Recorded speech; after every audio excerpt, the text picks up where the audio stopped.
আগুন কি করে? জ্বালায়। সেটা কাঠই হোক, কয়লা হোক, বস্ত্র হোক, যাই আপনি আগুনে দেবেন তা ভস্ম হয়ে যাবে।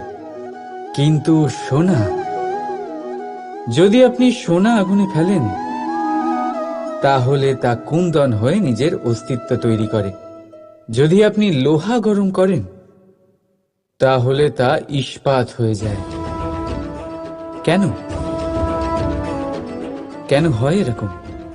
কারণ তাদের অন্তরের আগুন জ্বালানোর আগুনের থেকে অনেক বেশি তীব্র হয়। এই আগুন হলো পবিত্রতার, এই আগুন হলো নিশ্চয়তার। যদি আপনার লক্ষ্য স্থির থাকে, আপনার ইচ্ছে দৃঢ় হয়, তাহলে কুন্দন হয়ে বেরোবেন।